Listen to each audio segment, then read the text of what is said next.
जय शिवराय मित्रांनो, स्वागत आहे तुमचं माझ्या YouTube चॅनलमध्ये। मी आज चेस्ट वर्कआउट करणार आहे। सो मी कोणते व्हेरिएशन्स मध्ये चेस्ट वर्कआउट ट्रेन करतो हे तुम्हाला मी एक छोट्याशा व्हिडिओ माध्यमातून दाखवणार आहे आणि हा व्हिडिओ तुम्ही शेवटपर्यंत नक्की बघा, जेणेकरून तुम्हालाही तुमच्या वर्कआउट मध्ये हेल्प होऊ शकते। तर चला, कुठलाही वर्कआउट करत असताना मोबिलिटी एक्सरसाइज करणं खूप गरजेचं आहे। तर चला मित्रांनो, आता आपण वॉर्म अप एक्सरसाइज साठी केबल क्रॉसने सुरुवात करूया। कम ऑन, 8 9 पूर्ण मसल माइंड कनेक्शन ठेव। तर मित्रांनो, मसल माइंड कनेक्शन ठेवणं सगळ्यात गरजेचं आहे। तर ज्यावेळेस मसल्स तुम्ही हात मागे जातो त्यावेळेस तुमचे मसल स्ट्रेच होतात का, तो पुढे आल्यानंतर प्रॉपर कॉन्ट्रॅक्ट होती का, याच्यावरती फोकस करणं एक सगळ्यात गरजेचं आहे। नाहीतर उगाच मूवमेंट करायच्यात म्हणून करू नका।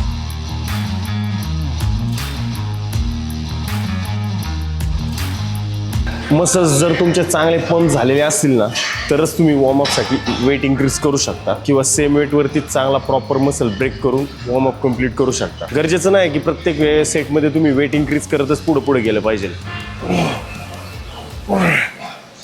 तर आपला वॉर्मअपचा सेट कंप्लीट झालेला आहे। त्यानंतर आपण फर्स्ट सेट घेणार आहे इन्क्लाइन बेंच प्रेस। त्याच्यावरती आता मसल्स चांगला पंप झालेला असल्यामुळे मी थोडंसं हेवीनेच सुरुवात करत आहे, पण तुम्ही तसं करू नका। तुमच्या मसलच्या कॅपॅसिटीनुसार मसल जर चांगले पंप झाले असेल आणि मसल्सची किती स्ट्रेंथ आहे त्या हिशोबानेच तुम्ही वेट ग्रोथ करू शकता। कुठलेही वेट लिफ्ट करत असताना ना पहिला कोर टाईट ठेवणे इम्पॉर्टंट आहे, ज्याच्यामध्ये तुम्ही सगळ्यात मोठा असा श्वास घेऊन तो होल्ड करू शकता।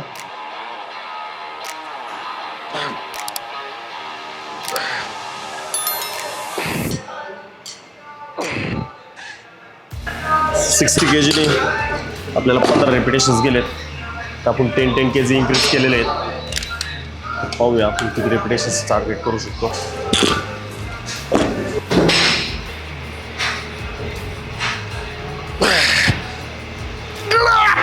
Easy. 10 repetitions and up. Easy. Go slow. Proper incline ला टार्गेट कर। 1 good. 9 one more. Easy and up. Okay, relax. तर मित्रांनो, जेव्हाही आपण कुठलाही मसल टार्गेट करत असेल, समजा आता इन्क्लाइन बेंच प्रेस मारतो, तर ज्यावेळेस आपण सेट सुरुवात करतो, ज्यावेळेस आपला हात खाली येत असतो त्यावेळेस आपण फील केलं पाहिजे की आपली इन्क्लाइन चेस्ट पूर्ण स्ट्रेच होतीये का, वरती गेल्यानंतर प्रॉपर कॉन्ट्रॅक्ट होतीये का, आणि हे प्रत्येक रेपिटेशन्सला आपण फील केलं पाहिजे। उगाच रेपिटेशनचं टार्गेट 20 करायचं आणि फक्त हाताचे मूवमेंट करत राहायचं, ते एकदम चुकीचं आहे। तसं करू नका, आणि तुमच्या काही मसलला इफेक्ट होणार नाही, उलट वेगळीकडे स्ट्रेन जाईल आणि इंजुरीचे चान्सेस जास्त राहतील।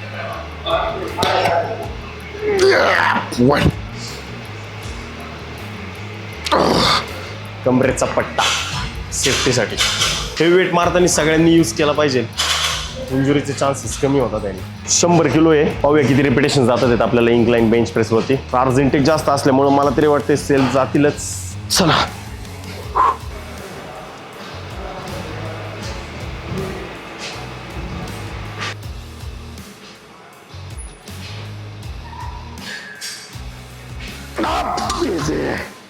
प्रॉपर ब्रीथ होल्ड असल्यामुळे पूर्ण ब्लड फ्लो असा डोळ्यावरती आलेला आहे। ते आपण 3 रेपिटेशन सेल्फ घेतलेले आहेत। नेक्स्ट टाइम नक्कीच 6 वरती आपण पोहोचू। तर आता आपण फ्लॅट बेंच प्रेसला सुरुवात करणार आहे। तर मी स्टार्टिंग वेट 25 kg नी सुरुवात केलेली आहे। गरजेचं नाही की मी 25 घेतलं म्हणजे तुम्ही पण 25च करायचं।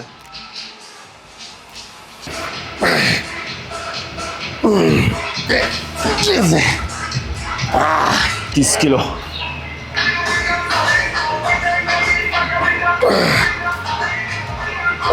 Easy.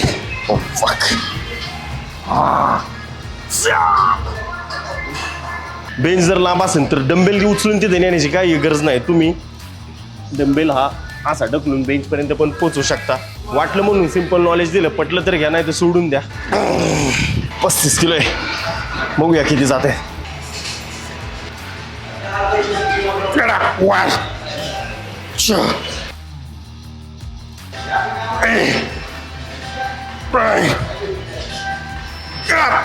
Easy. Oh.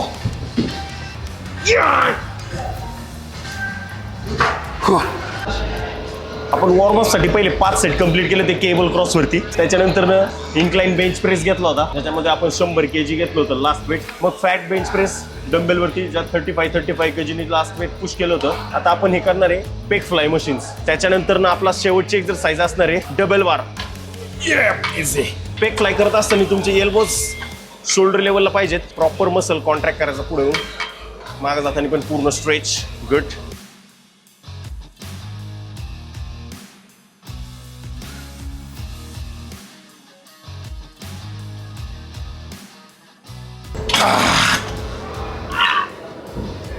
खतरनाक पंप आलाय.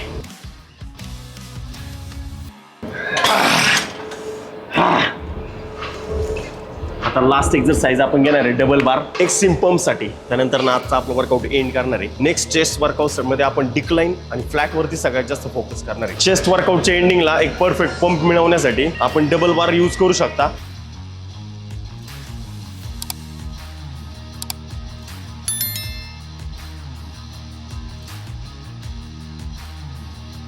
तर मित्रांनो आपला चेस्टचा वर्कआउट कंप्लीट झालेला आहे. आता वर्कआउट हेवी केला याचा अर्थ मसल्स बनतात असं नाही. इथून पुढचे जे 23 तास आहेत ज्याच्यामध्ये चांगला न्यूट्रिशन्स घेणे इम्पॉर्टंट आहे, चांगली रेस्ट घेणे इम्पॉर्टंट आहे, ते सगळ्यात जास्त मॅटर करतं. ज्यावेळेस ते प्रॉपर होईल तेव्हा तुमची मसल्स रिकव्हरी चांगली होते आणि मसल्स चांगले बनतात. तर मित्रांनो ज्यांना कुणाला ह्या व्हिडिओमधनं हेल्प होत असेल त्यांनी त्या व्हिडिओ माध्यमातून स्वतःच्या वर्कआउटमध्ये चेंजेस करून घ्या. पण ज्यांना पॉसिबल होत नाही, ज्यांना पर्सनल ट्रेनिंग याच्यामध्ये अजून डीपमध्ये नॉलेज पाहिजे असेल तर तुम्ही माझ्यासोबत पर्सनल ट्रेनिंगमध्ये जॉईन होऊ शकता. लोगाव शुभम जिम मध्ये मी माझी पर्सनल ट्रेनिंग घेत असतो. तर मित्रांनो ज्यांना कुणाला इथं ऑफलाईन यायला जमणार नाही त्यांनी माझ्याकडनं ऑनलाईन डाएट प्लॅन आणि वर्कआउट प्लॅन पण घेऊ शकता. मी तुमच्या बॉडी वेटनुसार कस्टमाइज डाएट प्लॅन आणि वर्कआउट प्लॅन पण देऊ शकतो. आणि ज्यांना कुणाला काही जिम बद्दल डाऊट असतील, वर्कआउट बद्दल किंवा डाएट प्लॅन बद्दल, ते मला त्यांनी कमेंट मध्ये नक्कीच विचारा. तर चला मित्रांनो भेटूया उद्याच्या व्हिडिओमध्ये.